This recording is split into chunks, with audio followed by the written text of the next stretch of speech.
देखिए, समाज के अंदर में हम किसी भी जाति या धर्म की बात करें तो हर जगह अपने अपने धर्मों की सब प्रमुखता से बात करते हैं। आज हम ब्राह्मण समाज की बात करने के लिए आए हैं। ब्राह्मण समाज के कई दिग्गज लोग आज जयपुर में इकट्ठे हुए। कल जयपुर में एक बड़ा सम्मेलन होने जा रहा है जिसके अंदर में 26 राज्यों के ब्राह्मण प्रतिनिधि भाग लेंगे। इस 26 राज्यों के जो ब्राह्मण प्रतिनिधि आएंगे वो अपने एजेंडे में क्या क्या रखते हैं ये तो कल पता पड़ेगा, लेकिन आज ब्राह्मण संगठन के तमाम जो पदाधिकारी हैं वो हमारे साथ में हैं। हम उनसे जानेंगे कि ब्राह्मण समाज के लिए अभी तक उन्होंने ऐसा कौन सा विशेष जो काम किया है, क्योंकि संगठन तो बहुत चल रहे हैं। राजस्थान की बात करें या पूरे भारत की बात करें, लेकिन संगठन तो बहुत चल रहे हैं, लेकिन अभी तक ब्राह्मणों को जो न्याय या उचित जो दर्जा मिलना चाहिए था वो अभी शायद मिल नहीं पाया है। क्योंकि हमेशा ब्राह्मण अपने आप को या तो कोई दूसरी समाज के जब लोग मिलते हैं तो वो कहते हैं कि मैं एक गरीब ब्राह्मण, लेकिन अब ब्राह्मण समाज में भी कई IAS IPS निकल के सामने आए हैं। लेकिन आज इसी जाजम के ऊपर में ब्राह्मण समाज के जो ऑल इंडिया ब्राह्मण फेडरेशन है उनके तमाम पदाधिकारी हैं, उनसे हम जानेंगे। कल इनका एक बहुत बड़ा सम्मेलन है, 26 राज्यों के लोग आपके पास में आ रहे हैं। सबसे पहले शर्मा जी आपसे मेरा पहला सवाल ये है, क्योंकि जहां जिस चौराहे पे ब्राह्मण खड़ा था उसी चौराहे पे आज उस ब्राह्मण को हम खड़ा होता हुआ देख रहे हैं, क्यों ऐसा क्यों हो रहा है? ऐसा है, ब्राह्मण कभी भी निराश नहीं रहा है और आज भी ब्राह्मण निराश नहीं है बिल्कुल भी। हमारी चिंता हमारे विषय में नहीं, हमारे आगे आने वाली पीढ़ी के विषय में है। हम लोग ऐसा नहीं है कि ब्राह्मण सक्षम नहीं है, ब्राह्मण संपूर्ण रूप से सक्षम है। हमारी चिंता इस वजह से नहीं है कि हम लोग कमजोर हैं। कैसे? बुद्धि से, व्यापारी से या धन बल से? व्यापार से, बुद्धि के बल से, विद्वत्ता से।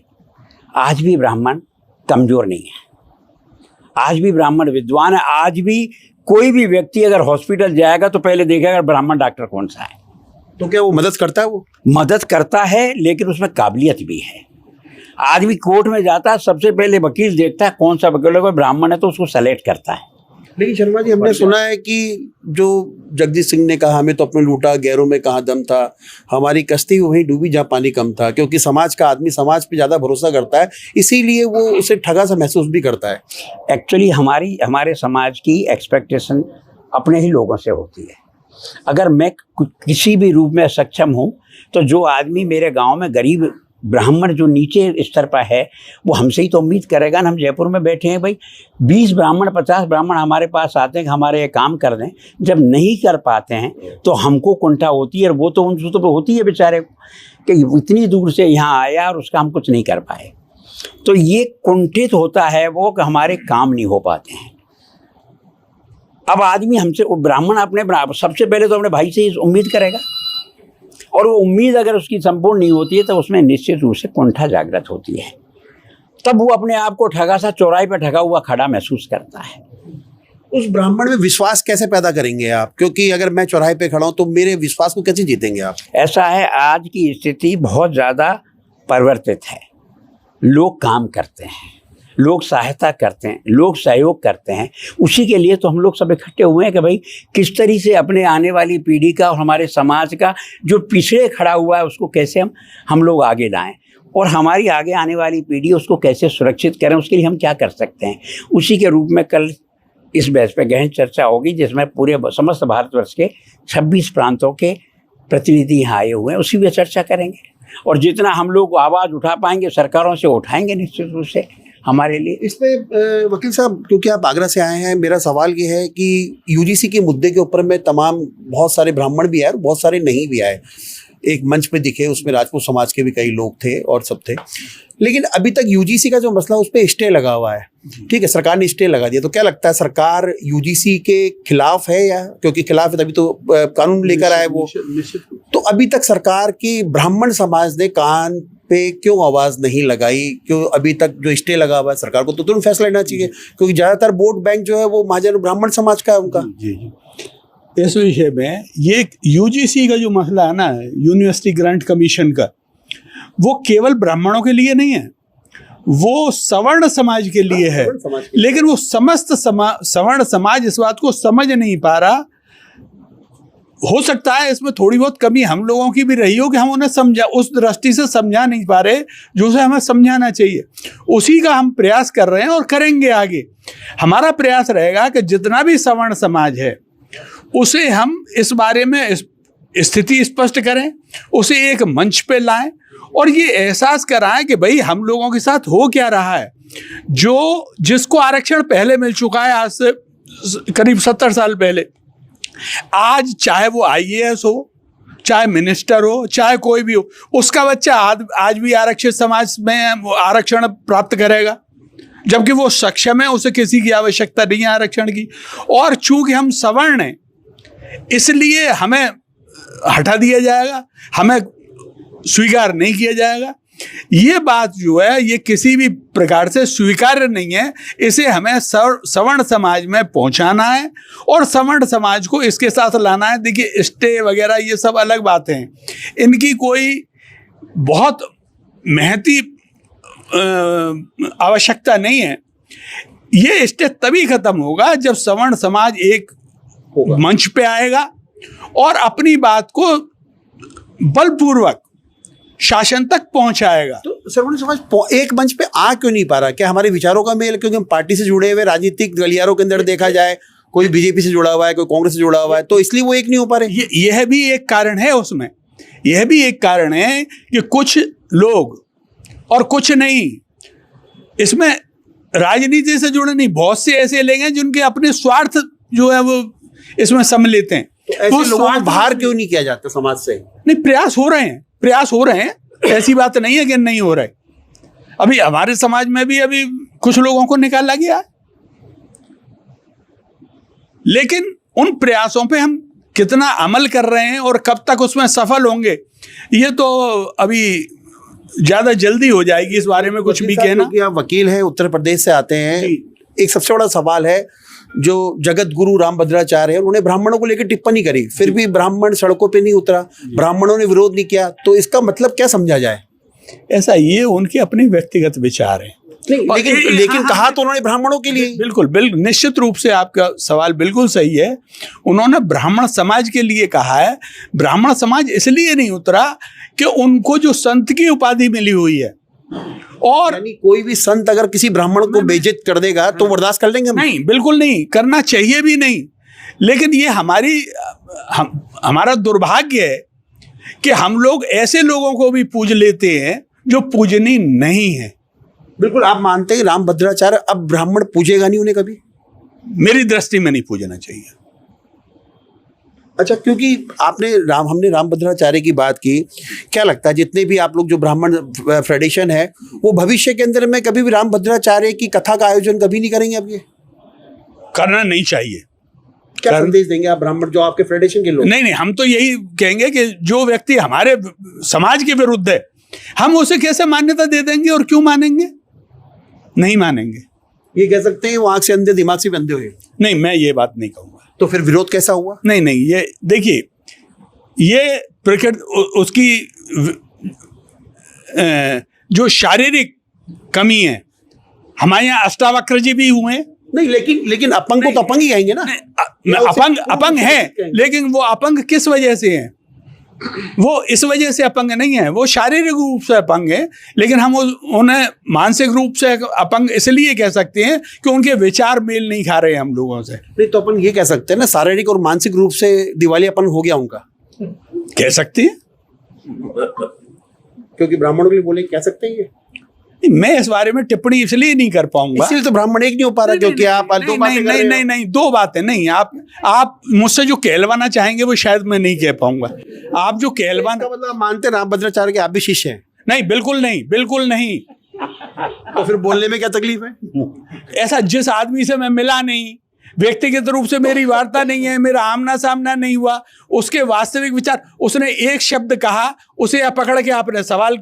भाई मोदी से कोई नहीं मिला, लेकिन मोदी जी कहने पे लोगों ने टॉर्च जलाई, थाली बजाई, तो मोदी जी के कहने पे तो हुआ ना। तो इसके ऐसा मतलब ये है बहुत से लोगों ने किया, लेकिन ऐसे भी तो हैं जिन्होंने नहीं किया। आप उन्हें क्यों नहीं गिनते हैं? जिन्होंने बजाई उनको आपने गिन लिया, जिन्होंने नहीं बजाई। मोदी जी जब जीतते हुए आ रहे हैं तो हम तो ये मानेंगे पूरे भारत के लोग पसंद कर रहे हैं उन्हें। नहीं, आप प्रतिशत निकालिए ना, कितना प्रतिशत वोट मिल रहा है। नापसंदों को भी तो देखिए आप। अच्छा, मोदी जी से बनारस से चुनाव लड़े थे, उस समय 4.5 लाख वोट जीते। इसके बारे में कोई टिप्पणी नहीं करूंगा। नहीं, चलिए कोई नहीं। अच्छा, क्योंकि आप वकील हैं तो आपने आपके ब्राह्मण फेडरेशन जो है उसमें क्या आपने कोई लीगल सेल बना रखी जो ब्राह्मण समाज की जो महिलाएं हैं उनको न्याय मिल सके? बिल्कुल है। हमारे यहाँ लीगल सेल है, मदद करते हैं, निस्वार्थ करते हैं और बिना किसी धन के करते हैं। धन का कोई प्रावधान नहीं है, निशुल्क करते हैं।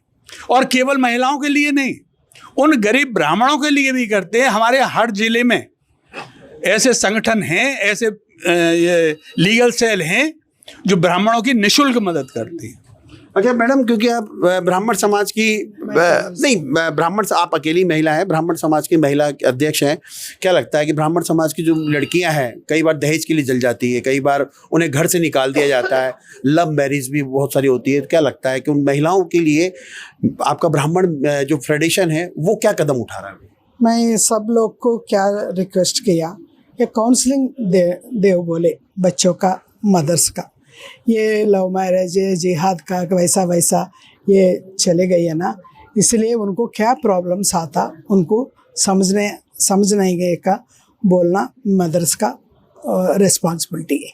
ये बोल दिया सबको, ये काउंसलिंग कर सकते हैं। लीगल ब्राह्मण कम्युनिटी में लीगल सेल भी है, ये लीगल सेल को रिक्वेस्ट किया ये मदर्स को फादर्स को बुला के थोड़ा काउंसलिंग दो। बच्चा का छोड़ने तो वैसा प्रॉब्लम्स आता। उन्हें अच्छा पढ़ रहे, जॉब्स अच्छे जॉब्स में एनएमसी में जॉब्स है, उन्हें पूरा पैसा है, उनका थोड़ा सा उनको ट्रैप करके मैरिज करे तो भी अच्छा है। ये मेरा कम्युनिटी में आया तो मेरा आए तो भी और बेनिफिट्स होता, वैसा उनको ट्रैप करके मैरिजेस हो गया। जर्नी जी, क्योंकि आपने अभी कहा कि पंडित सुरेश मिश्रा आपके साथ ही थे, क्या लगता है पंडित सुरेश मिश्रा सही में ब्राह्मण समाज की आवाज़ उठा रहे हैं समाज में? देखिए, पर्टिकुलर वाले मैं अगर आप पंडित सुरेश मिश्रा की पर्सनल बात कर रहे हैं तो इसलिए बता रहा हूँ। आपने अभी इससे पहले कहा, मैंने इसलिए कहा था क्योंकि पंडित सुरेश मिश्रा का वहां पर अभी आपने बात उठाई थी, इसलिए मैंने उसको जवाब दिया। वो मैंने इसलिए कहा था क्योंकि तमाम ब्राह्मण संगठन जितने भी एक जाजम पे क्यों नहीं आते, मेरा सवाल ये था। हाँ, ये सवाल था, लेकिन आपने पंडित सुरेश मिश्रा को स्पेशली टारगेट किया था। नहीं, मैंने उनको टारगेट इसलिए नहीं किया क्योंकि जब यूजीसी को लेके HD Sharma ji press conference कर रहे थे महिपाल सिंह मकराना के साथ में, तो उस वक्त पंडित सुरेश मिश्रा नहीं आए थे। तो मेरा सवाल ये था कि यूजीसी को लेके हम आपस में बटे हुए, इसका मतलब? नहीं, देखिए, यूजीसी लेके बिल्कुल नहीं बटे। अगर सुरेश मिश्रा एक नहीं आता इसका मतलब ये नहीं है कि मामला फेल हो गया। तो वो तो अपने आप को बहुत बड़ा ब्राह्मण संगठन समझने को तो हर आदमी ब्राह्मण ये सबसे बड़ी कमी है। पंडित जी, एक बात आपको अर्ज कर दूं, ब्राह्मण मैंने अभी कहा कि स्वावलंबी कौम है और ब्राह्मण में मैं है जो किसी जाति में नहीं है। मैं बड़े गर्व से कहता हूँ, मैं ही उसको खा रहा है और मैं ही उसको खा रहा है। कांग्रेस छोड़ के बीजेपी में घुस गया, क्यों? वहां दुकान फेल हो गई और यहाँ आते ही साहब मुझे पद चाहिए। तो ये ऐसी अभिलाषाएं रखना खाली एक उद्देश्य लेके कि मुझे राजनीति में जगह मिल जाए, ये ब्राह्मण हित की बात नहीं है। मैं किसी इसलिए उसकी पर्सनल बात नहीं करना चाहता। अच्छा है, कुछ कर ही रहा है ब्राह्मणों के लिए, कर रहा है ना कुछ। तो हम कह सकते हैं आप फेडरेशन चला रहे हैं, वो कॉर्पोरेट सेक्टर चला रहे हैं, आपका मतलब ये? नहीं, मुझे नहीं पता वो क्या चला रहे हैं। मैं तो पहले जब मैं था, जब तक तो मैंने ब्राह्मण चलवाया और डंडे खाए। पुलिस ने हमको पकड़ के डंडे मारे, डंडे खाए साहब। आरक्षण में हमने जो रास्ता छोड़ के और सीएम हाउस में घेराव किया तो हमको पकड़ के यहाँ पे डंडे खाए और मेरे में पड़े डंडे। मैं भी था उस समय सुरेश मिश्रा नहीं था? सुरेश में मेरे साथ था तो डंडा खाया? हाँ, सुरेश मिश्रा ने भी डंडे खाए। सुरेश मिश्रा ने कम खाए, आपने ज्यादा खाया? मैंने ज्यादा खाया। क्यों? मैं आगे था, मैं थोड़ा अग्रेसिव। इसका मतलब सुरेश मिश्रा ने आपका इस्तेमाल किया? अब कैसे समझ लो आप? कर लिया कोई बात नहीं, अब इस्तेमाल हम क्यों हुए ये भी प्रश्न आ जाएगा। इसलिए ये विवाद का प्रश्न नहीं है। प्रश्न ये नहीं है, आखिर वो भी कुछ कर रहा है तो कर ही रहा है, कोई बात नहीं है। प्रश्न ये है कि जो भी संगठन में है, कहीं भी रहे, मैं तो यही कहता हूं कि संगठन चाहे जितने बना दो आप, लेकिन ब्राह्मण की हित की बात करो, ना कि पर्सनल राजनीति के लिए मंच बनाओ। ये नहीं होना चाहिए। शर्मा जी, मेरा आप दोनों से एक सवाल है। एक सवाल ये है कि बिहार के अंदर में भरत तिवारी को गोली मार दी गई इनकाउंटर के माध्यम से, क्या लगता है कि अभी तक ब्राह्मण संगठन आया क्यों नहीं सामने? देखिए, बहुत सारे संगठनों में रोष है उस बात को लेकर। नहीं, ब्राह्मण संगठन जब भरत तिवारी को इनकाउंटर किया गया, उसने हथियार को फेंक दिया गया, मैं कानून की प्रक्रिया उनसे पूछूंगा, तो उस समय ब्राह्मण संगठन के कई लोग जो है अपने आप को जो स्वयंभू आपने बताया कि अपने आप को मठाधीश समझते हैं, वो क्यों नहीं आए? वो देखो, बहुत सारे समाजों में रोष है, संगठनों में बहुत रोष है। बिहार में आग लगी हुई है इस मुद्दे को लेकर के, समाज में भी है। वैसे धीरे धीरे लोगों को जैसे जैसे स्थिति पता लग रही है ना, ऐसे ही है। कई सारे बिहार वाले लोग हमारे इस कार्यक्रम में नहीं आ रहे हैं, वो बहिष्कार कर रहे हैं कि साहब आप लोग कल उठाइए इस मुद्दे को। तो ये सब लोग कल उठाएंगे इस मुद्दे को भी। वो आपके एजेंडे में है कल वाले में? जी है, बिल्कुल है। अब मेरा लास्ट सवाल ये है कि राम से आस्था सबकी है, वहाँ 2 पुजारी भी ब्राह्मण पकड़े गए हैं जो मंदिर चंदा चोरी के अंदर में, छड़ावे के अंदर में। क्या देखते हैं, कैसे अपने आप को लीगल तौर पे कैसे देखते हैं आप उसे? देखिए, पुजारी नहीं है वो, जिन्हें आप कह रहे हैं वो पुजारी नहीं है, संग्रह करता है। और वो उन्होंने निश्चित रूप से चोरी की है, क्योंकि बरामद हुआ है। अदरवाइज मैं ये शब्द नहीं कहता कि की है। किसने की है, किसने करवाई है, ये सब जो है विवेचना का प्रश्न है, और इस पर विवेचना हो रही है। और जहाँ तक अभी आपने एक सवाल और किया था आपसे बिहार के घटना के बारे में, उस विषय में मैं बताऊं आपको। यहाँ की स्थिति तो शर्मा जी बता पाएंगे, लेकिन हम उत्तर प्रदेश में 3 दिन लगातार सारी कोर्टें बंद रही, सारे बारों ने स्ट्राइक की, और आज भी अनशन पे हैं कुछ लोग। और जिनका कहना यह है, जैसे आप बनारस की पूछ रहे थे, बनारस में है, इलाहाबाद के हाई कोर्ट में है, तो विरोध हो रहा है। अब उस विरोध की कितनी आवाज पहुंच रही है और कितनी और पहुंचेगी, ये तो भविष्य बताएगा, भविष्य के गर्भ में है। क्योंकि कई काशी विश्वनाथ कॉरिडोर को देखते हुए कई मंदिरों को जो है तोड़ दिया गया है, तो पुजारी सारे ब्राह्मण थे, तो उनकी आवाज भी आप लोग उठाएंगे? निश्चित रूप से, निश्चित रूप से। इलाहाबाद क्योंकि मामला बीजेपी सरकार का बिल्कुल, है। बिल्कुल। और जैसे देखिए, हमें सरकार से कोई विषय, देखिए सरकार कोई भी हो, हमें विरोध गलत बात का करना है। सरकार तो आएंगी, जाएंगी, रहेंगी, नहीं रहेंगी, आज इसकी है कल उसकी आएगी, लेकिन उससे इस बात का कोई मतलब नहीं है कि हम गलत का सहयोग करें और सही को हम गलत साबित करें। हमारा जो उद्देश्य है, सही को सही कहना और सही कहलवाना। प्रयास हमारे ये है कि सही को सही प्रमाणित भी किया जाए, हमारा प्रयास यही है। तो बिल्कुल देखिए, ये ऑल इंडिया ब्राह्मण फेडरेशन के तमाम पदाधिकारी थे जिन्होंने खुल के हमारे सवालों का जवाब दिया। साथ ही कल जब देश के 26 राज्यों के प्रतिनिधि मंडल आएंगे, वो अपने एजेंडे में क्या क्या रखते हैं, साथ में भरत तिवारी को लेके भी जब हमने सवाल पूछा तो उसमें उन्होंने कहा कि हमने विरोध किया है, क्योंकि चाहे काशी विश्वनाथ का कॉरिडोर हो या राम मंदिर चोरी का मामला हो, लगातार ब्राह्मण समाज जो है प्रखर है, लेकिन क्योंकि वो एक जाजम पर आ नहीं पा रहे। उसका क्या कारण है? कई ऐसे ब्राह्मण संगठन और भी चल रहे हैं जो अभी तक एक जाजम पर आना बाकी है, लेकिन यूजीसी को लेके भी प्रखर होकर उन्होंने कहा, लेकिन अभी तक जैसा कि हमने पहले बताया कि यूजीसी को लेके सरकार को घेरने का काम अभी तक ब्राह्मण समाज को जो करना चाहिए था वो शायद अभी तक कर नहीं पाए हैं। क्योंकि आज भी ब्राह्मण समाज जो है, लोग कहते हैं बुद्धिजीवी वर्ग में है, लेकिन शायद ये तमाम ब्राह्मण संगठन अपनी बुद्धि का इस्तेमाल ना करते हुए सिर्फ भाषणों में तक ही सीमित रहने का काम कर रहे हैं। लेकिन अब ये इनकी कल की जो मीटिंग है उसमें क्या बड़े फैसले होते हैं, उसमें क्या निर्णय लिया जाता है, चाहे सरकार के खिलाफ हो या सरकार के पक्ष में हो। क्योंकि हम अपने दर्शकों को बता दें, क्योंकि जितने ब्राह्मण संगठन हैं वो तमाम राजनीतिक पार्टियों से जुड़े हुए हैं, कई पदाधिकारी भी हैं, इसमें कई विधायक भी हैं, लेकिन वो अपनी पार्टी का पक्ष रखते हैं, अपने समाज का। ये आने वाला वक्त बताएगा।